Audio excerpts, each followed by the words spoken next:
Ethics and integrity are important more than anything. We've been doing this now for almost 22 years. We love to share with the community these wonderful speakers as we gifted with today, with their ideas, and keep everything fresh in our mind about integrity and our personal lives and in our businesses.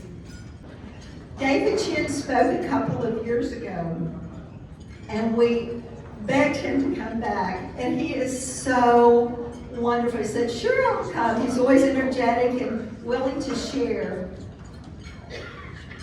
He's going to be talking to us today about servant leadership. And today we have over 160 that registered, and we had over 160 in Oklahoma City yesterday. And it was a super program. So many wonderful takeaways.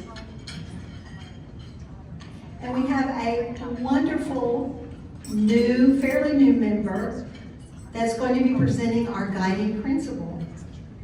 Lisa Talk with, who is a founder of Rice Staffing and has a special relationship with Chick-fil-A, will present the guiding principle. Please help me welcome Lisa.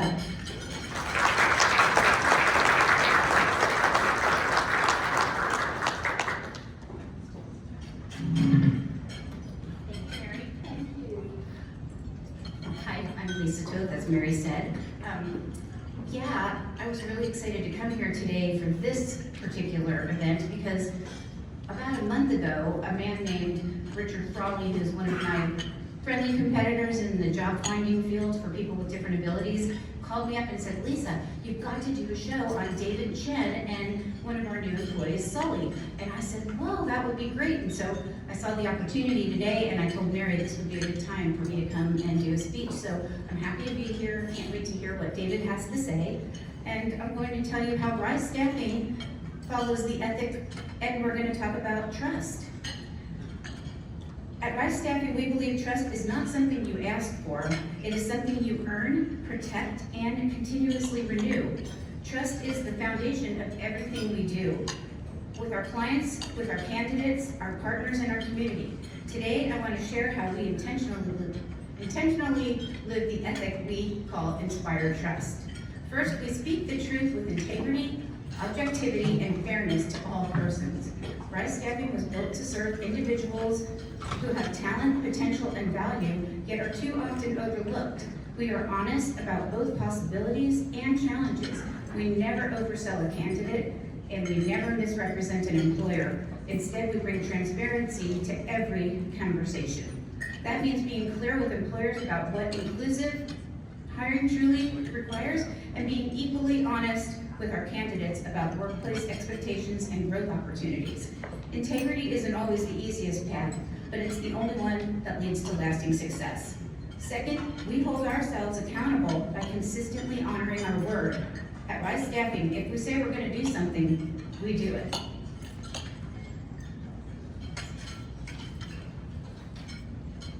Excuse me.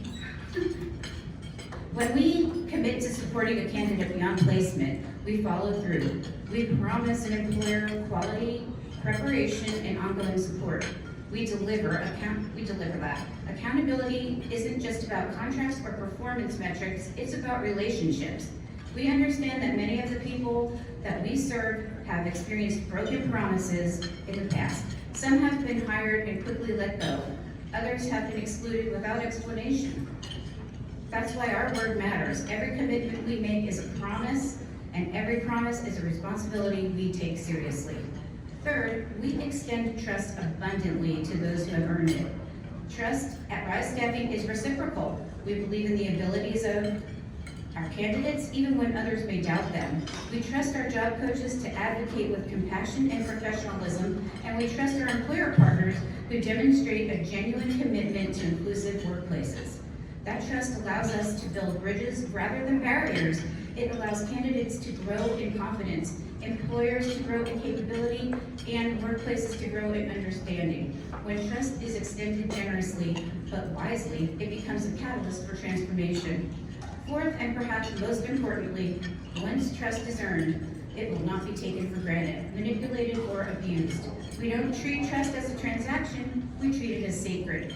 Every individual who comes to Rise Staffing shares part of their story, their hopes, and often their vulnerabilities. We safeguard that trust fiercely.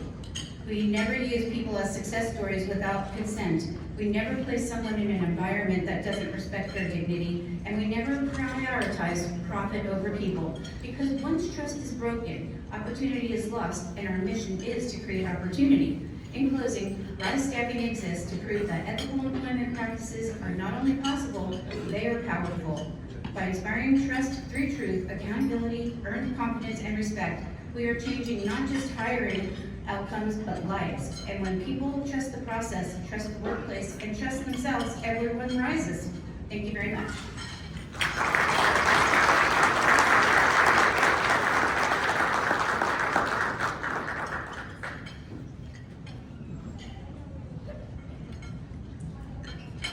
Well, welcome everybody. My name is Stephanie Pitt with System 1.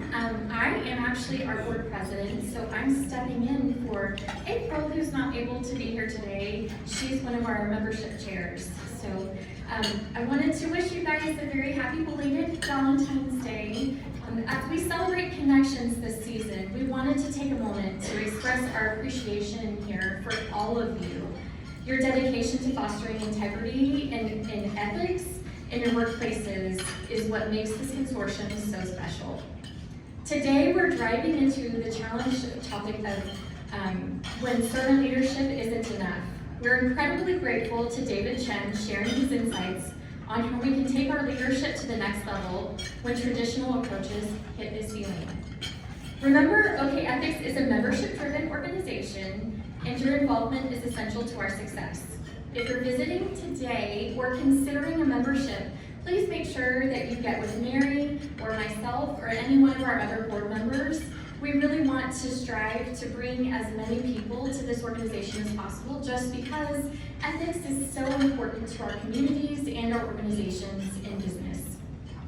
In closing, I want to just encourage you guys, if you weren't able to attend our networking session, look around the room and see individuals that maybe you haven't met, or maybe you know and you haven't seen in a while, and make sure to connect with them. That's one of the best things about this organization and about today. Sorry, this is shaking. That's one of the best things about this organization, and that's one of my most favorite things about this in general and being involved with it. So I want to encourage all of you guys to spread your friendship, to spread your ethics, to spread your integrity amongst everybody in this room, and invite those who maybe you think would benefit from coming.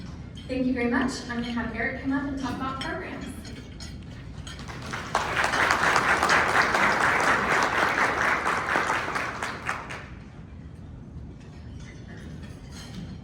All right, good afternoon, everyone. As she said, my name is Eric Olson, and I'm one of 2 program directors for Oklahoma Ethics to help come up with the events that we have on a monthly basis, like the one you're about to hear today.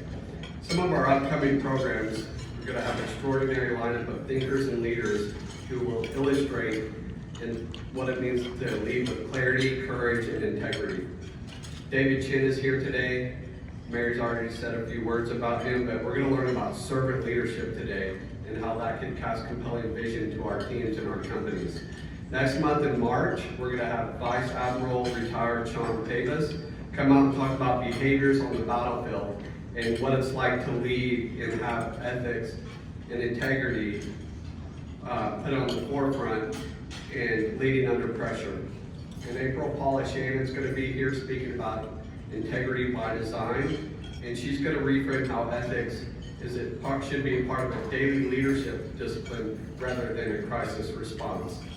And Mary mentioned that our January activity was rescheduled due to weather conditions for May, and then that month we're going to have Sean Copeland come back and speak about banking on compliance, and he's going to be specifically talking about leadership challenges that come with rapid expansion. So those are the ones coming up through the end of the summer. But next year, regarding membership, next year in August and September, we start leading into our new events and new membership cycle. We have some exciting ones already planned. We know for a fact that Love's Truck Stop's going to be here to talk about in August. And then there's going to be another exciting one I can't really release yet. That's going to be coming. So be on the lookout for that. If you're not a member, be sure to sign up. But with all these events going on, it's going to be a rich exploration of ethics and leadership that'll help all of us grow our vision, resilience, and integrity through our personal lives and our professional lives. Thank you.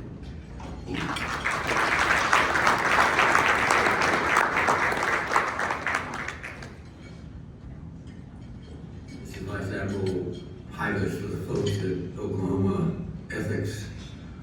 I look forward to speaking with you in several weeks, and I'd like to talk about behaviors, military behaviors, when placed under the stress of conflict, combat, or improperly incentivized behaviors by the same stressors. How normally good behavior might be altered, sometimes with very tragic consequences. And as a career special operations soldier, of course, I'll be talking about that subject from that perspective. And my intent is to share several vignettes with you from personal experience, not always firsthand, but well-informed about the several vignettes that I intend to talk about. And as we go through these vignettes, I'll intend to flag or draw forward some lessons perhaps for business or civilian leaderships that could be applied there. So I'm very hopeful that you'll get something valuable out of this as we compare and contrast these rule sets for the military as opposed to those in civilian or business life. This will not be a severely structured presentation. I'll look forward to some discussion and certainly have time for questions afterwards. So again, I look forward to that. I want to give you some potential read-ahead material if you're so inclined.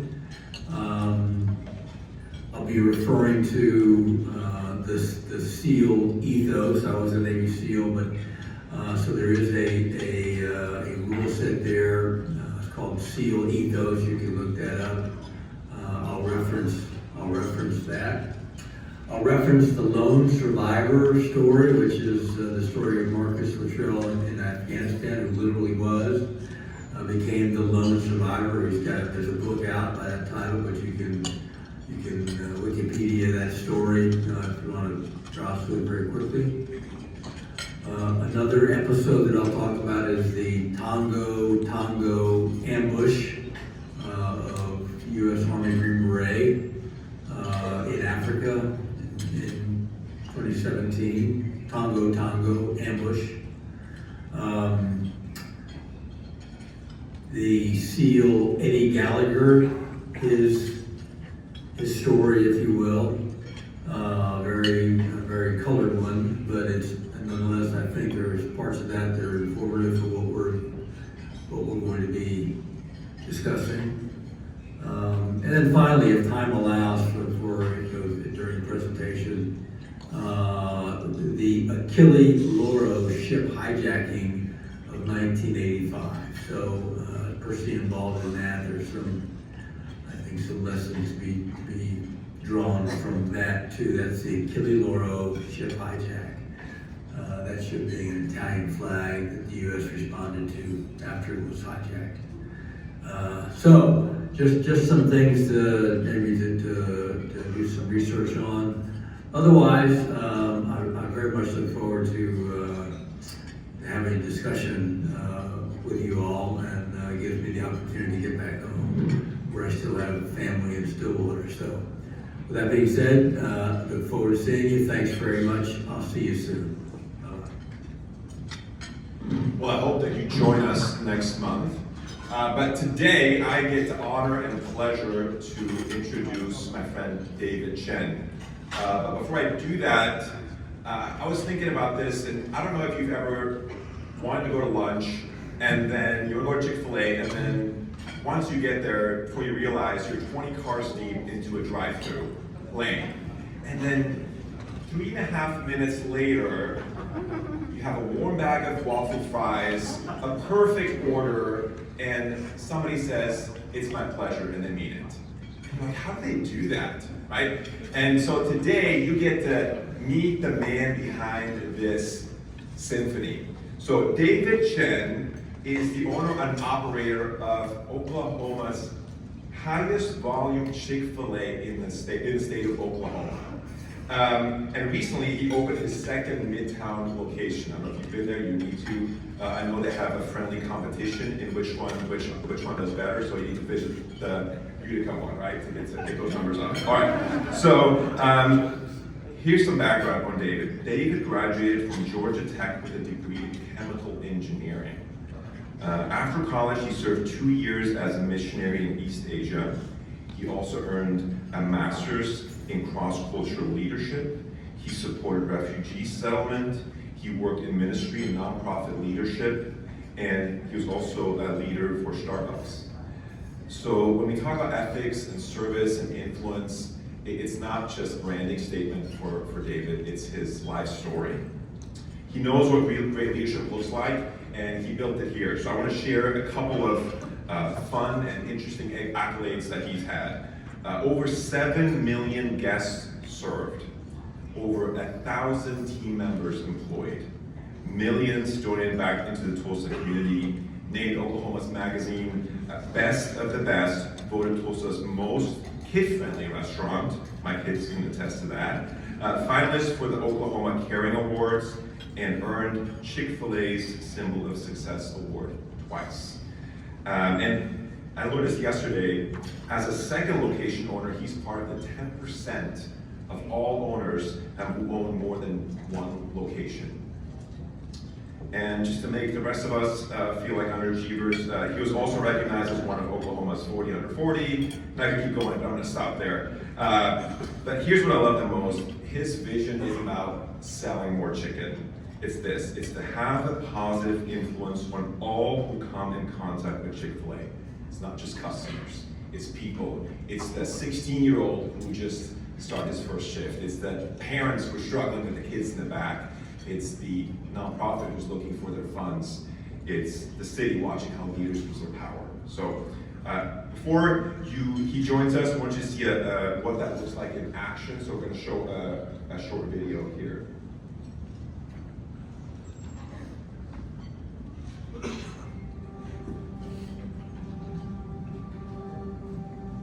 We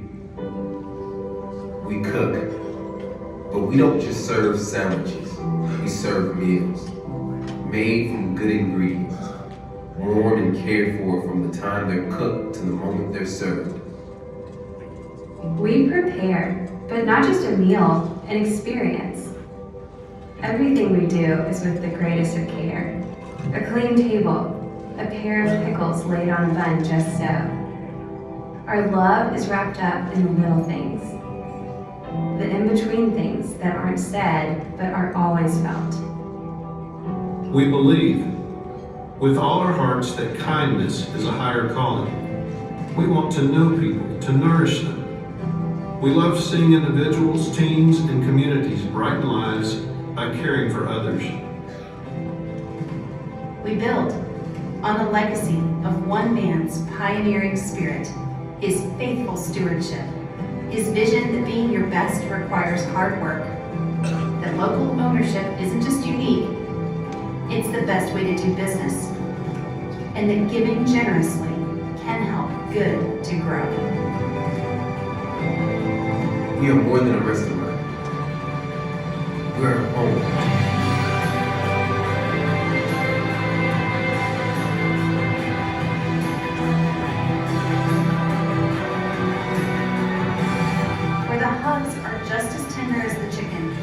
Smiles just as sweet as the lemonade, and the conversations just as nourishing as the meal.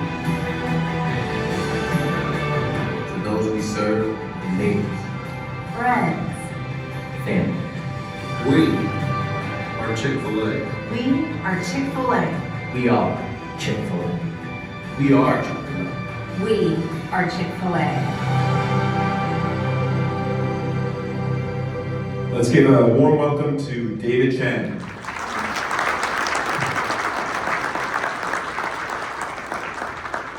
Well, good morning. It's so great to be here with you all. Joshua, thank you so much for that introduction. So kind. I think I need to actually take off the 40 under 40 thing because I just celebrated my birthday and it's a few years past 40 now, so that may not be as applicable.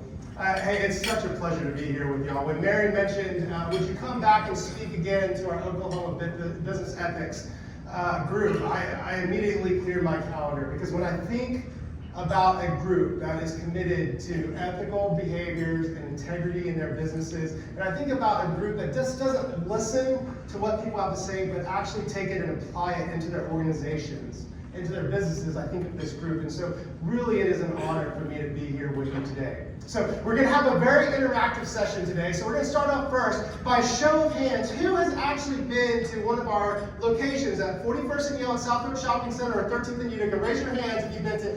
Wow! Wow! That is so amazing. So first off, let me just say thank you. As a local business owner, thank you, because we wouldn't have the opportunities we have to serve, to give back to our community, to care for our team members if it weren't for your kindness and your support of our businesses. So thank you from the bottom of my heart. And to encourage you, actually we have a special treat for you. So on your table, we have some Be Our Guest cards, and we would love to invite you to come back to our restaurant and experience again what you saw in this video. Whether it's your dozenth time to come into our restaurant or it's your first time to ever come experience Chick-fil-A. We hope that what you saw in that video is what you get every time you come and visit a Chick-fil-A. You get great quality, craveable food, right? You get it fast, as Joshua said, fast and accurate. But you also get that with nice, great guest experience, and you get that in a welcoming environment. When you think about the word restaurant, it actually comes from a French word which actually means to restore.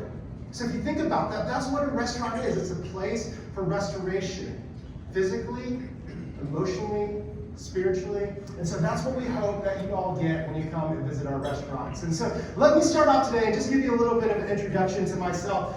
One of the biggest questions I always get asked is like, how did you end up at Chick-fil-A? Really, the first question I always get asked is, do you ever get tired of eating Chick-fil-A? And the question is no, I love it. You can probably tell, I always eat Chick-fil-A. But the second question I do get asked is like, how did you get involved with Chick-fil-A? And as they shared earlier, actually my family immigrated to the United States almost 60 years ago. My father came over here to pursue a degree in engineering. My mom was a math professor. And so my brother, he kind of followed in those footsteps and became a mechanical engineer. Well, for me, as I grew up, I was the first in my family to be born in the United States. I didn't know what I would pursue, so I thought I would just follow in their footsteps, and I decided I would go to Georgia Tech and get my degree in chemical engineering. Well, what I realized at Georgia Tech was I was actually smart enough to get a degree in chemical engineering, but I wasn't smart enough to realize I should have pursued something different. Because I graduated and I thought, I have no desire to be an engineer. Well, one of the things that really became apparent to me while I was going through college was that my faith was a really important part of my life. And so when I graduated, I actually had the opportunity to go overseas and serve in China for 2 years as a missionary with the International Mission Board. I actually got to work with college students and young professionals during that time. But one of the best things was that that is where I met my wife, Lynn, that you'll see on here. So Lynn is actually an Oklahoma native. She grew up in western Oklahoma. She went on to college at Oklahoma State University. And we traveled halfway across the world to meet someone halfway across the country. When we came back, we ended up getting married, and we both went to grad school at Southwestern Baptist Theological Seminary. At the time, I was still trying to figure out what would be the next step in my career. And so while we're going through grad school, I was working a lot of different jobs. I would go to class in the morning, and then after that, I would go work on staff at a local church. When I got done with that job, I would go on, and I worked for an organization called World Relief. And we helped with refugee resettlement. And then at nighttime, I had my manager job at my local Starbucks. And I was just trying to feed the coffee addiction at the time. But what I didn't realize is when I graduated, I told my wife, I said, Lynn, of all the things that I'm doing, I love customer service. I think I want to pursue a career in that. I love 3 things specifically. Number 1 is I love our team. I love the people that we get to interact with every day and get to invest into their lives. The second is I love our guests that come in every day. So many guests that we have that are recurring guests, so many new guests that we have, and we have a difference to make an impact in their lives every single day through our hospitality, through the products that we serve. But the third thing is I love our community. I love being able to give back to the local community through a meaningful brand. So I think I'm going to pursue something in hospitality. She said, well, what would that even look like? I said, I'm not really sure. But I said, I know there's a great company out there called Chick-fil-A. I thought, well, I'm managing a Starbucks. How hard could it be to own a Chick-fil-A? So I submitted an owner-operator application. What I didn't know at the time was how competitive the process it was. And so I got my first email from Chick-fil-A, and I have it saved to this day. And it started off like this. Hey, dear David, thank you so much for your interest in Chick-fil-A and wanting to be a Chick-fil-A owner-operator. The next couple of paragraphs, it talks about, hey, Chick-fil-A is a very competitive process. Every year we have 130,000 people apply to become Chick-fil-A owner-operators, and we select less than 100 of those to actually become franchisees. And then the final paragraph, it said something along the lines of, hey, after careful consideration, we've decided to move forward with other candidates. And so my first letter from Chick-fil-A was actually a rejection letter. But why do I keep that saved? I actually keep it saved with a ribbon from our grand opening as a reminder that sometimes God has a plan for our lives. And it doesn't always work out the way that we would imagine. And it's a good reminder, and I share that with my new employees as they come up and they're growing up in the business. It's like, hey, God has a timing for you. It may not always fit your plan, but it's there for you. So how did that work out? I didn't get accepted to become a Chick-fil-A franchise owner, but I did get an opportunity to go work at the corporate office. And so that's what I did from 2010 to 2015. I actually worked at the corporate office of Chick-fil-A. I went and I interviewed for them, and one of the things, they interviewed me for a lot of different roles with my chemical engineering background. They said, hey, maybe something in IT would be a good fit. And we got done with that interview, and I was like, I don't know if that's it. But I remember them giving me the call, and this is something I practice in my business all the time. They said, you know, David, we don't think you're a right fit for IT, but we do think you're a right fit for Chick-fil-A.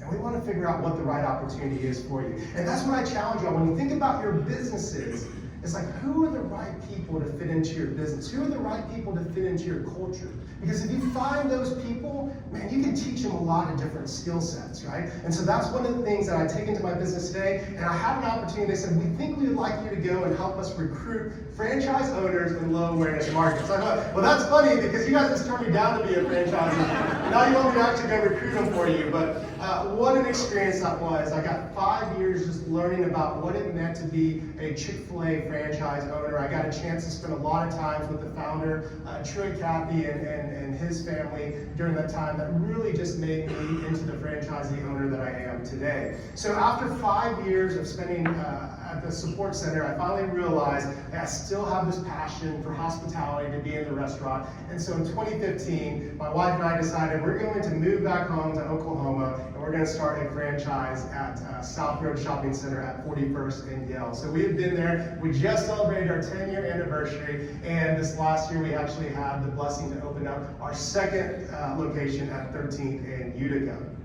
A couple of fun facts about me, just so you know a little bit more about me, is I love golf. I'm a golfer. I'm not great at golf, but I enjoy it. So this is actually a picture of my wife.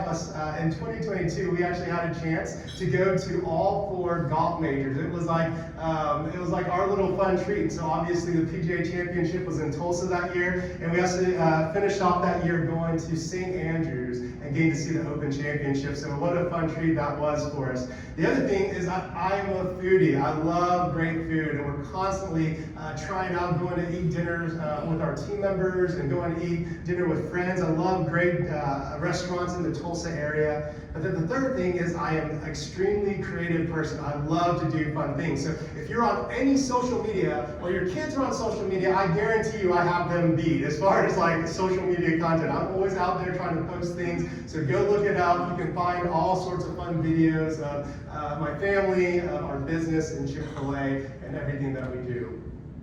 So let me tell you a little bit about the history of Chick-fil-A. Right, so we actually had some very humble beginnings. Our story started back in 1946 at our founder, our Troy Cathy. We're actually celebrating our 80th year of our restaurant being open through the Dwarf Grill. So our founder, Troy Cathy, opened up his first restaurant. It was in Hapeville, Georgia. And it was just a small diner. If you can imagine, a cook behind counter. There was about 10 seats. There was about 4 tables that you'd have in that restaurant, and he was cooking everything. He was cooking burgers, he was cooking steak, he was cooking breakfast, and that was his restaurant. He opened it up with his brother, Ben. And one of the things that was unique about that time is when he opened up that restaurant, he said, we're gonna open up 24/7. We can imagine, he was cooking throughout the day, he was working, him and his brother, and then at night times he would go lay his head down, and he was next to the Ford Motor Plant. He was also next to the airport. And so as people got off their shifts, he would hear them pulling up on the gravel driveway. And he would wake up, he'd go fire up the grill, and he'd start cooking for that group. Well, after 6 days of doing that, Truett actually was really, really tired. And so on Sunday, he decided, you know what, I'm actually going to not open up, I'm going to close down. And he reserved that day as a day to rest, as a day of worship. And so that's why Chick-fil-A, even to this day, we stay closed on Sundays. It's a great day for our team members, our restaurant to get a day of rest and to choose to worship if they want to. So in 1946, he opened up this restaurant, and then for the next 15 years, that's all he did, is he had this restaurant. Until the early 60s, Truett said he had an unforeseen opportunity. So at this time, airlines were starting to fly a lot more, and then what they began to do was serve these meals on these airplanes. And one of the meals, or one of the things that they're serving on the airplane, were boneless chicken breasts. Well, there was a company, the Good Brothers, who were selling chicken, and they had a lot of excess chicken that didn't meet the dimensions of the airplanes. And so they began to look for local business owners in Atlanta who might want to buy that chicken. And so Truett, looking for a great opportunity, said, hey, I will take that chicken and we'll figure out a way to sell that to our guests. And so he played around with all sorts of different recipes, different ways to serve that chicken, and he finally landed on what we know today as a Chick-fil-A sandwich. He ended up pressure frying that chicken. He ended up putting it between 2 hamburger buns with 2 pickles. And that's what we have today as a Chick-fil-A chicken sandwich. If you think about the name Chick-fil-A, it's a very unique name. Where does that come from? So actually, when Truett started that, he said, I'm going to call it a chicken steak sandwich. And they came back to Truett and said, that's too generic. You can't trademark chicken steak sandwich. You have to make it unique. And so he says, well, I'll take the word chicken, I'll shorten it to chick. And he said, what's the best part of a steak? It's a fillet. So I'm going to call it a Chick-fil-A sandwich. And if you notice at the end of our logo, we always have a capital A, and that's specific because we always want to identify that we're using grade A ingredients. And so that's where Chick-fil-A was founded in the early 60s. We had that sandwich here. Started selling it in his restaurants. He licensed it out. But then he realized in the late 60s that he wanted to begin to franchise this opportunity. So he did exactly that. In 1967, he opened up and partnered with his first franchisee, Doris Williams, in Greenbrier Mall in Atlanta, Georgia. In the early 60s, 70s, we began to grow in mall locations all across the United States. In the 80s, that's where we opened up our first freestanding restaurants. And then now today, we have over 3,000 locations all across the United States. We are already starting to grow in places like Canada, Puerto Rico. We have Chick-fil-A's in the United Kingdom and also in Singapore. So we're starting to grow a lot internationally as well. We have over 275,000 team members that serve guests all across Chick-fil-A's across the country and the world. And then we are over $22 billion in total chain-wide sales. That makes us the largest chicken restaurant in the United States, the 3rd largest quick service restaurant in the United States. So we talked a little bit earlier, there's a lot of different things that we have to be proud of our Chick-fil-A Midtown Tulsa team. They've done such a great job. We've won several accolades and awards, but when I come back and I think about what am I most proud of over the last 10 to 11 years, it comes back to the 3 reasons why I got into business.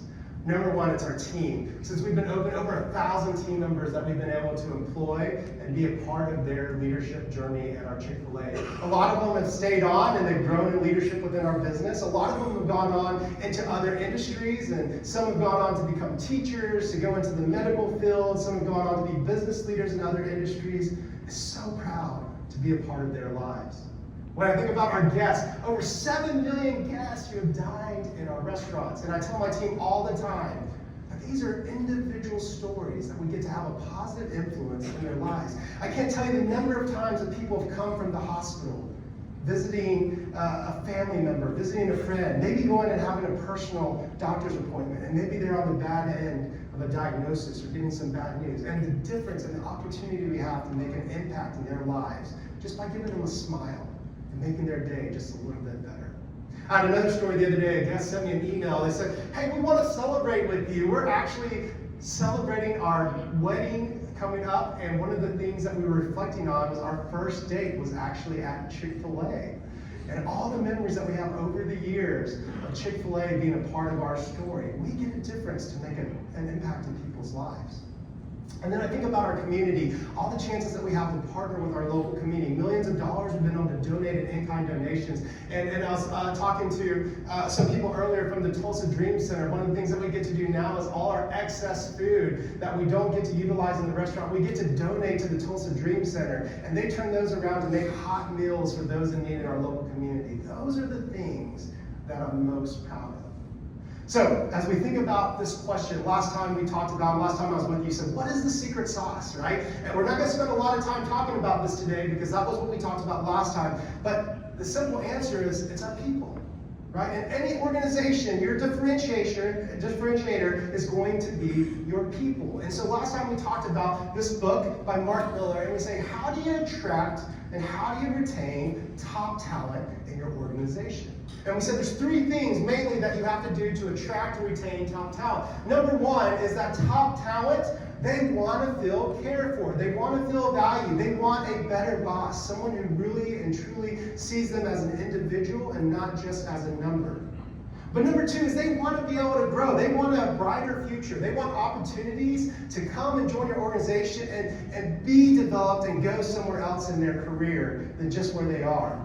But number three, they want to know that what they do has a meaningful impact. That they are there to do something more than just to sell chicken or just to do whatever role and activity that you've given them. But they know that what they're doing is making an impact. So we know that we need to attract and we need to retain top talent. But once you get that top talent in, the next question is, how do you lead that talent? How do you become the leader that they want to follow? Because I love this quote by Simon Sinek. Our team's going through this book right now by Leaders Eat Last. It says, no one wakes up in the morning to go to work with the hope that someone will manage us. We all wake up in the morning to go to work with the hope that someone will lead us. So if that's what our people are asking for us, is to lead us, then how do we become the leaders that they want to follow? What makes a great leader? Now I want you to think about this at your tables and as you're thinking in your mind. I want you to pinpoint a leader that you think of. It could be a boss that you currently have. Maybe it was a coach that you had one time. Maybe it's a leader in an organization or a nonprofit that you're a part of. Okay? I want you to think of that leader that you have in your mind. Now I want you to think, what makes that leader a great leader? Think of all the words that describe that leader in your mind. Okay, words should be flooding to your mind, all right? Now, just as an activity, I want you to shout out some of those words. Like, when you think of all the words that describe a great leader, what are some of those attributes that come to mind? Transparent, caring, what else? Inspiring, what else?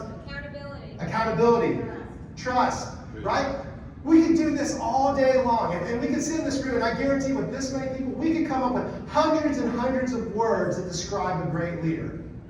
Now, I don't know about you, but for me, that is super intimidating. If I'm going to be a great leader and I have a laundry list of words that I have to do to become a great leader, how am I ever going to get that done? But hey, let's simplify this. Let's just say one word that describes a great leader, right? Narrow it all down and pick one word. What would that one word be? All right, think about that. Maybe it's just caring. Maybe it's just a leader that is determined or driven. For me, that word was a servant. When I got my first opportunity to lead at Starbucks, that's what I thought I was going to be. I'm going to be a servant leader. If anybody needs anything, I'm going to be the first one there to serve them and make sure that they're taken care of. And guess what? That's exactly what I did. I'd be on my shifts, and every time somebody needed something, there I'd be. I'd help. Hey, what can I do? Can I help you out here? Can I help you out with this thing? And guess what? People felt served. They didn't feel led. We weren't going anywhere. By definition, leaders need to be leading people from here to there. You have to be going somewhere. You have to be leading people there. And just by serving them, that wasn't it. So what I realized is there's got to be a little bit more to leadership. And that's what I want to spend the rest of my time talking to you about, is 5 leadership characteristics that we believe in at Chick-fil-A. If you can begin to demonstrate these qualities, it doesn't encompass everything. but it's going to set you on the right track to begin to lead with care and confidence and to lead your team into the future. So let's talk about those 5 characteristics. The first characteristic is that great leaders see and they shape the future. Now we know this to be true. We can think about great leaders in history. Martin Luther King Jr. As we think about going into the civil rights movement, what did Martin Luther King Jr. do? He had his big speech. He got in front of everybody, he motivated them, he said, I have a dream. I have a dream that one day my 4 little children will live in a society where they're not judged by the color of their skin, but by the content of their character. That was his vision that led the civil rights movement moving forward. Walt Disney. Walt Disney had a dream that he could create a magical place where adults and their children could come and experience the magic of his movies in a place. That's what led him to create Disneyland and Disney World. Now, what a lot of people don't know is that Walt Disney actually died 5 years before they completed Disney World. And at the grand opening, they actually pulled Walt's wife aside and they say, you know, isn't it a shame that Walt didn't actually get to see his vision come to fruition? And she said, no, no, no. Because Walt had a vision, that's why Disney World is here today. Right? That is the power of a strong vision. It is able to take an organization from here to there. Now, we also know this is true for companies. Let's use a couple of examples here. We think about 2 different companies here, Dell and Apple, right? When you guys think about Dell, what are the products? What do you think about with Dell? What do they sell? Y'all shut it out. Computers, right? We all know. Who's the founder of Dell? Does anybody know that? Michael Dell, very good. Yeah, Michael Dell. And we think about, it's a great computer company. If you want to buy a computer, you'd probably be okay with buying a Dell. But anything else, you may not necessarily want to buy a product from Dell. But what about this other company, Apple? What do we think about with Apple? What are their products that they sell? iPhones? Yeah, that's funny. The first thing we say is we talk about headphones. What else? Computers? Phones? Right? Think about all the different products that they sell. We have 2 companies that started off in the same era, with the same focus, with the same products, with the same people, the same technology, yet years and decades later, have 2 different focuses as an organization. And why is that? I think some of it has to do with the vision that those founders were setting early on. Michael Dell, he said, hey, we want to be the most successful computer company in the world at delivering the best customer experience in markets we serve. And that's what they did. They became a really great computer company serving the markets that they serve.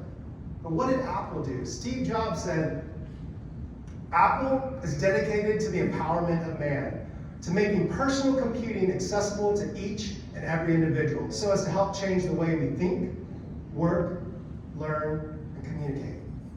Man, when I think about vision, and I think about where's the future and where do I want to be a part of, which of those 2 visions gets me more excited? I would say the latter of the 2.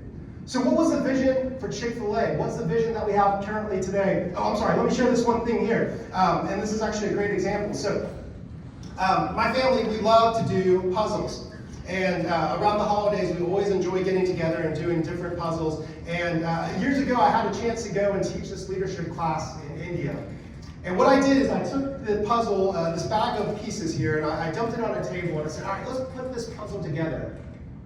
And if you like puzzles, there's usually a little strategy that goes around with this, right? What's the first thing that you're going to do is you're going to start trying to find the edge pieces, the corner pieces. You're going to build the frame. You don't need a lot of guidance for that. That's usually pretty simple. The next thing you're going to do is you'll probably start mixing some of the same colored pieces together, maybe some objects that you can tell are really obvious in the puzzle, right?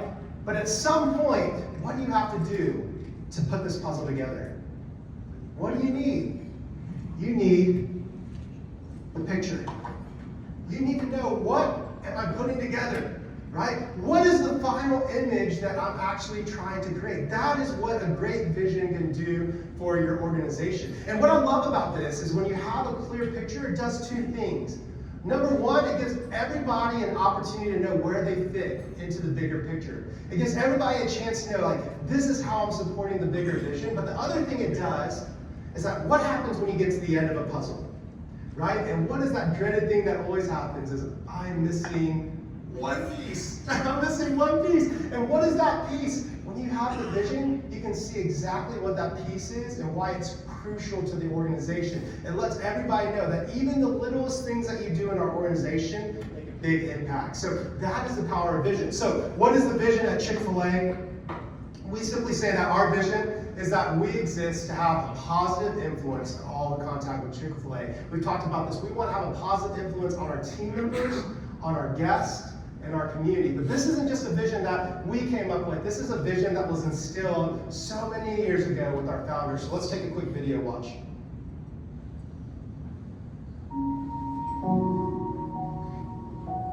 What's the long-range program for Chick-fil-A? What do you want Chick-fil-A to be? What do you want Chick-fil-A to be? I want Chick-fil-A to be a great company. That's my ambition.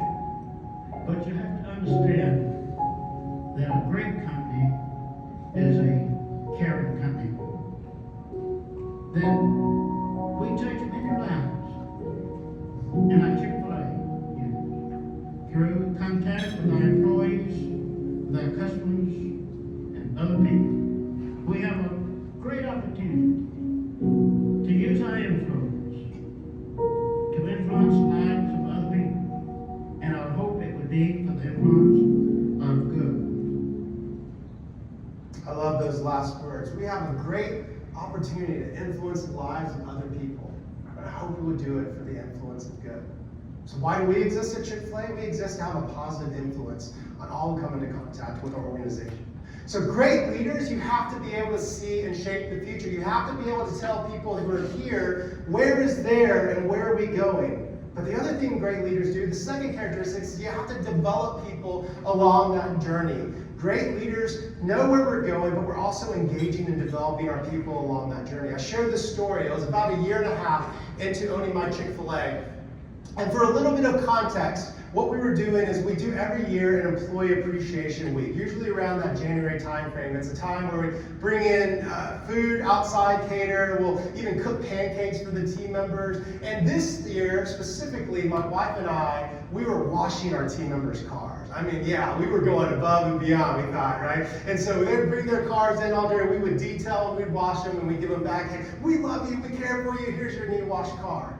Well, fast forward a couple of weeks later, I go to my annual conference and I get this dreaded phone call. And they say, hey, David, hate to tell you this, but we actually have two of our night managers who are turning in their notice and they're leaving Chick-fil-A. I was like, oh no. I get back and I sit down with those two managers and I say, hey, let's just talk a little bit about why are you leaving Chick-fil-A?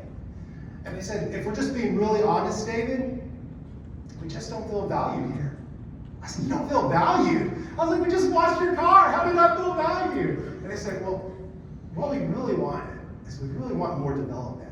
We really want to have opportunities to grow and be poured into. And so what I began to realize is that it is important for us to develop our people along the journey. Jack Welch says, before you're a leader, success is all about growing yourself. But when you become a leader, success is all about growing others. I love my team here. When you look at this picture, over 100 years of Chick-fil-A experience on our director senior level team. Now, if you look at this picture, these aren't very old people. They're all still fairly young. A lot of them still in their 20s, and a lot of them grew with us when they first came to Chick-fil-A. They didn't necessarily come, some did come with some experience, but others didn't have any leadership experience. They just came to us and we said, this is where we're going and we're going to develop you along that journey to help us get there.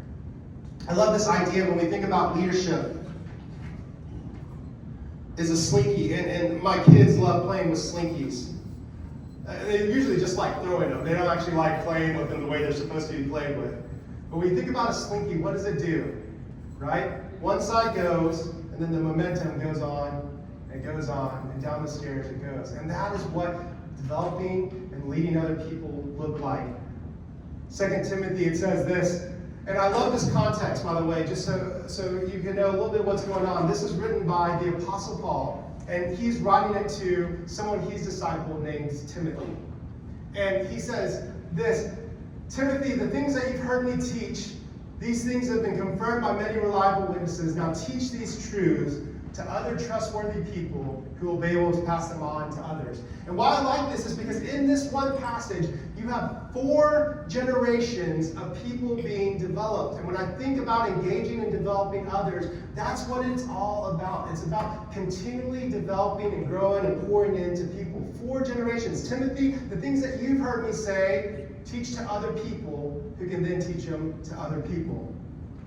So how does engagement look like at Chick-fil-A? One of them is our client mentorship class. So years ago, after we have these managers decide to leave, we said we need to develop our team more. We need to pour more resources into them. And so I began to meet with more of our team members and our leaders, and I began to pour into them and mentor them and help them out. And what I began to realize is I can't multiply those efforts on my own.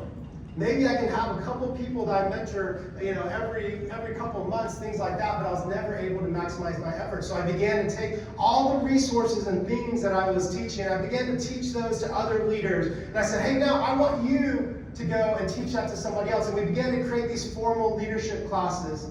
And I'm proud to say, in the 10 years that we've done it, we are in our 16th class. If I had just been mentoring people myself, 16 people I would have been able to mentor.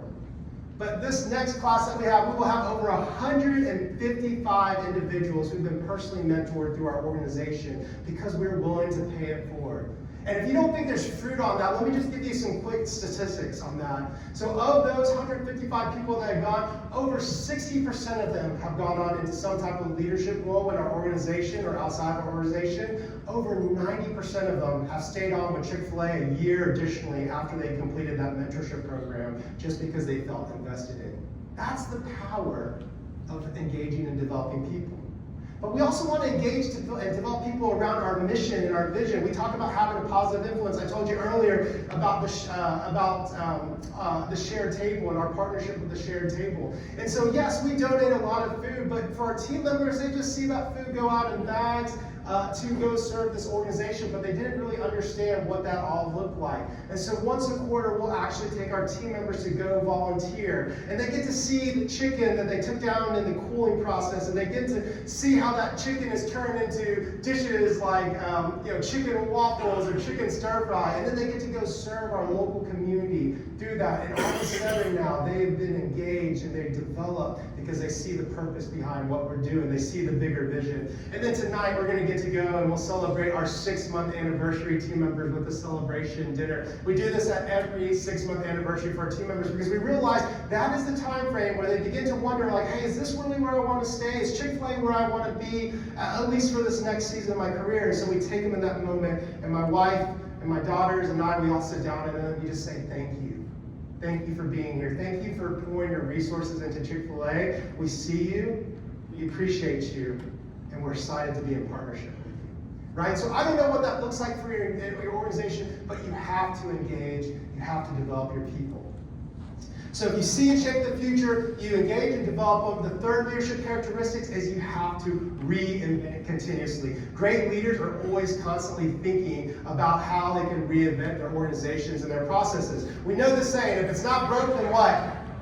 Don't fix it, right? If it's not broke, then don't fix it. But that's not entirely true, right? We know this not to be true because what is this organization, right? Blockbuster.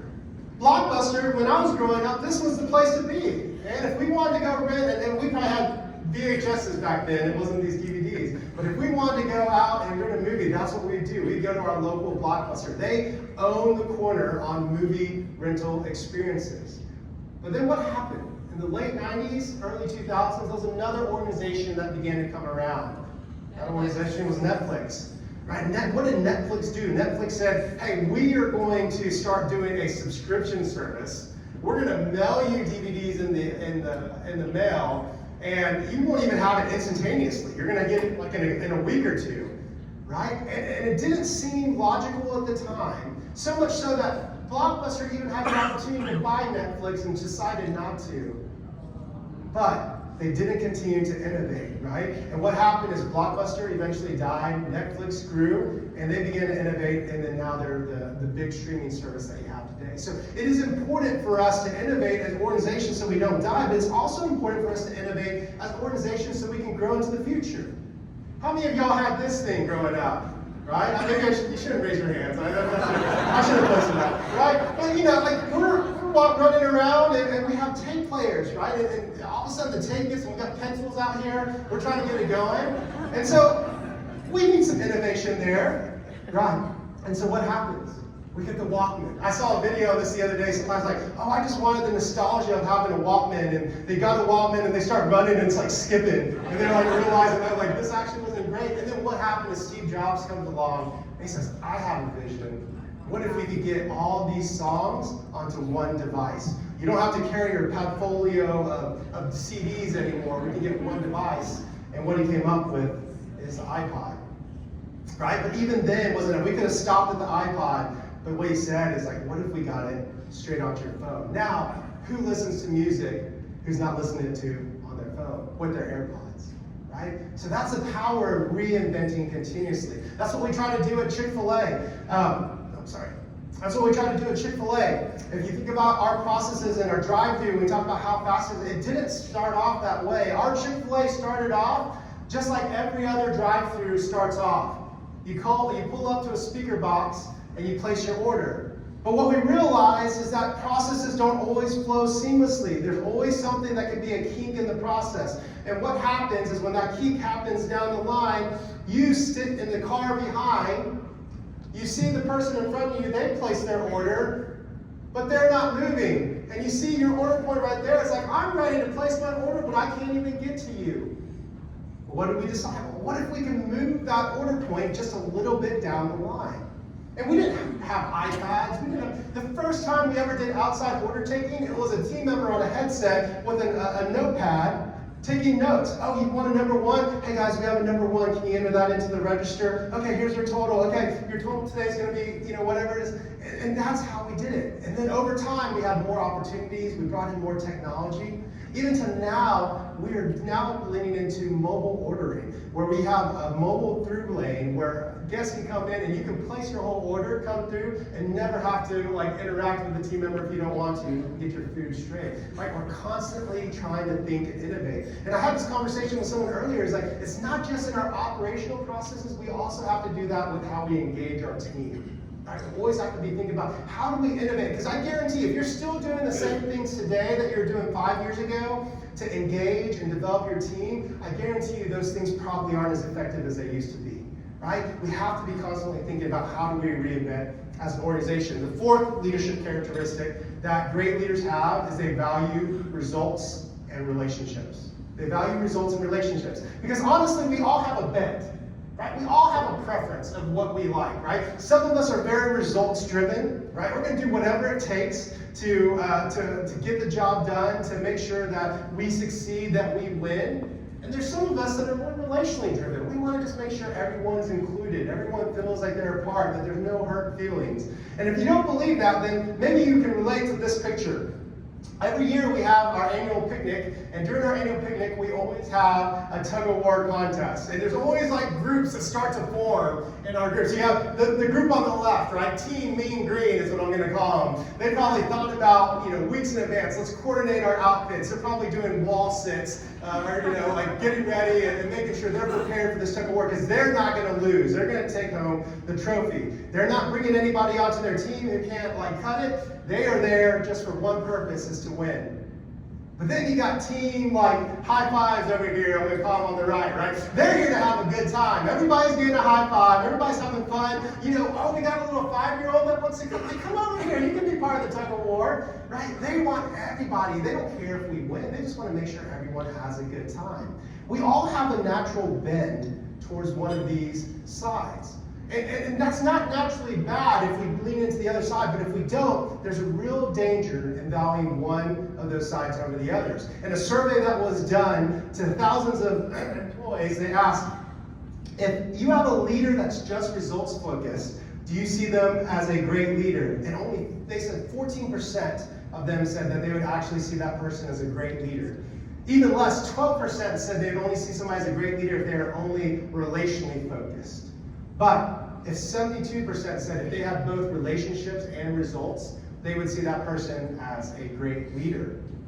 But in that same group, they asked them, how many of your leaders do you actually think are demonstrating this? Less than 1% of leaders out there actually were demonstrating a balance between results and relationships. So here's this quick little tip for you as you think about how do I balance those things. It's simple. Number one, if you're a results-oriented person, just start to think about ways that you can demonstrate care. All the time, we're just trying to think of fun ways that we can show care, that we can highlight our team. And I'm going to teach you one of these. We did this last time, but this is one of the things that we love doing. And you know, sometimes somebody's doing a great job on our team, and we might say, hey, thanks for what you're doing. Maybe we'll shoot them a quick text or something like this. But pull out your phone and do a videogram. And we love to send these to people. And so what I'm going to do is I'm going to show you how we show care in one of our ways at Chick-fil-A. And I want to highlight one of our team members. Her name is Ari. And Ari works at our Chick-fil-A at 13th and Utica. And we've been talking a lot about dining room hospitality lately. And Ari has been really focused on how does she go out and make sure that every person in the dining room is checked on. She's growing in her roadmap and her leadership growth at Chick-fil-A. And she's also part of our most recent cohort of our leadership program and our mentorship program. So what I'm going to do is I'm going to send a quick message to Ari. We're going to send this to her. And what I'm going to do is I'll send the message, and then in a second I'm going to turn around. And when I turn around to you all, if you can give me a big, thunderous round of applause for Ari, we're going to celebrate her in an amazing way. So y'all ready for this? All right, this is exactly how we're going to do it. Let me get here. All right. Hey Ari, it's David Chen here. I just wanted to say thank you. I'm at a group today and we're speaking about customer service. We're talking about positive influence, and I just want to say you are doing it. Just when I think about our dining room and the care that you're trying to show to our guests in our dining room, I'm so excited about what you're doing. I'm so excited about your growth that you are taking to become a leader. And I'm excited that you're in this mentorship program. You're going to learn so much and we're going to gain so much from you. But it's not just me that wants to say thank you. I have a group here that wants to say thank you as well. Woo!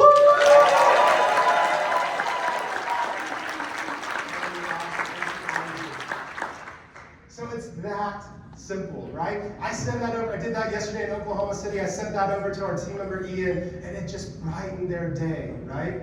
And sometimes we can't do that for everybody, but do for one what you hope you can do for many, right? Because those are the little things that start making a difference. Now, what if you're a result or a relationship person? How do you begin to drive more results? And this is a key thing. I love doing this because I lean more on the relationship side. We talk about our ESRC model.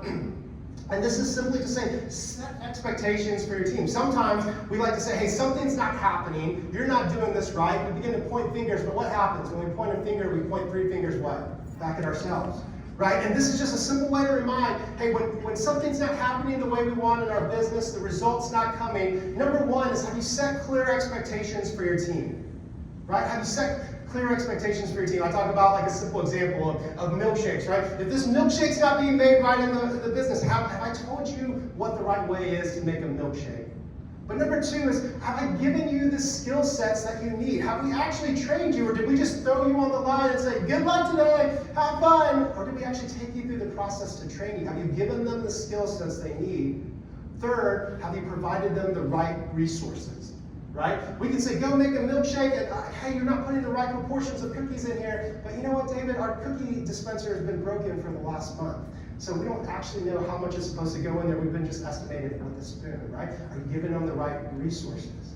If you do that, if you set the right expectations, skills, and resources, then you can start talking about the consequences. You can start saying, hey, we're not seeing the result we want. We're not seeing the outcome that we're hoping for. Now we can talk about what do we need to do to get there, right? So it's not either or, it's the power of and. So we've talked about the four characteristics so far. Great leaders see and shape the future. Great leaders engage and develop others. They reinvent continuously. They value results in relationships. But the final leadership characteristics is great leaders embody the values. Now, I do this activity sometimes, and it doesn't always work well in Oklahoma because, like, Oklahomans have, like, this weird sense of direction. And I don't know, I don't get it. My wife, I mean, we could be, like, turned around 10 times over, and I say, point northeast, and she's like, it's right there, and then she knows. And I don't have that. But we're going to test this group. On the count of three, I'm going to ask everybody to point wherever you think north is, and we're going to go that direction, all right? So 1, 2, 3, north. All right. Pretty good. All right, we got different hands. So everybody's pointing. I'm not trying to embarrass anybody because I just guessed. I didn't know. What does a compass do? Right? A compass gives us true north. So if I look at my compass and I'm looking at it, you guys got it. A lot of y'all did, but for those of you who didn't, north is this way. Okay, so I want everybody to point north. Where's north? This way. One more time. Where's north? This way, right? That's the importance of having core values, of having ethical behavior, of having integrity in your leadership, is it tells everybody where is true north. It's oftentimes like this image of an iceberg. When you think about all the skill sets we've talked about today, a lot of these are above the surface. It's that 10% of an iceberg that you see. It's things like vision casting. It's things like people development. But when you think about what's underneath the surface, it's somebody's integrity, it's somebody's character, it's somebody's ethics. That's what drives the iceberg, right? This quote by Peter Drucker says, "The quality of character does not make a leader, but the absence of it flaws the entire process." Like, you can't be a great leader just because you got great character and great ethics. But if you don't have that, it's going to flaw your entire leadership process. And we see this true time after time after time again. Because when we see leaders fail, what is it most often associated to? It's not because they made a poor business decision, it's because they made a poor ethical decision. Right? So having strong core values is super important for you as a leader. So what are the core values that we have at Chick-fil-A? There's 5 core values that we embody in our restaurant. Number 1 is we are valued. We want to make sure that our team members feel valued and cared for in our organization. The second core value that we have is we're one. We work together as a team. We say that there is no task that's too small. They can't have the biggest of impact. But there's no position too big that can't do the simplest of tasks. We talk about excellence, right? Not just success. Success is a measure of like, how do I do compared against other people? Excellence says, how do I do compared against myself? So we may not always hit the goals that we are looking to achieve, but are we giving our best? Is our team trying? Because if they are doing the best that they can, I can live with those outcomes. Right? We talk about we are proud. Are we creating an environment, a place where people are proud to come to work at Chick-fil-A? I say oftentimes, are they proud to walk out into the community with their Chick-fil-A name tag, or are they like rushing to take it off because like, I don't want anybody to know I work at Chick-fil-A? And are we stronger? Are we creating an environment where people feel that they can come to Chick-fil-A and grow and develop stronger than when they first came to our organization? That is the power of core values. And you have to live those core values out. For those of you who've ever worked in a restaurant before, or seen someone work in a restaurant, this is oftentimes what you'll see on a leader's keys. It's like there's a key for almost everything in the restaurant. And that's what you'll see a lot of times. Managers or leaders, they'll be running around these huge keychains here. But on my keychain, there's just a couple of keys that I keep. Besides my house key and my car key, there's 2 keys that I use as a reminder of this principle and living out those core values. Number 1 is this waffle key. And if you know anything about hospitality, this waffle key is to actually open up toilet paper dispensers and paper towel dispensers. And it's just a reminder to me of like, hey, that is a job that a lot of people don't like to do, is to clean the restrooms. This is another one, is to our trash compactor. And it's just a reminder to me, like, hey, anytime I can and I can help take out the trash, I go and do that. Because if I am not willing to do the dirtiest and the simplest and the most mundane of jobs in my organization, I don't deserve to be in a seat of the highest position in my organization, right? And so we have to live out our core values for our team members to see. So again, if I ask you all, where's north? Where are we pointing? We all know. That's the power of having core values and a clear and true north. So let me highlight this all again for you one more time. So great leaders see and shape the future. They engage and develop others. They reinvent continuously. They value results in relationships, and they embody the values. And I kind of tricked you a little bit earlier because I told you that servant leadership isn't enough. And yes, there are things that we need to do on top of that, but if you see that, that is what we call our Chick-fil-A serve leadership model. And I'll leave you with this one final passage out of Philippians 2:3, and it says this: do nothing out of selfish ambition or vain conceit, rather in humility value others above yourselves. And so that's what we want to do. Embody these core values, embody these 5 leadership characteristics, but do it with a servant heart. And if you do that, I promise you that you will begin to lead in a way of care, that you'll begin to lead with more confidence, and that your team will begin to go into future with a lot more potential. So I'm so excited. Thank you all so much for your time today. It's been a pleasure to be with you.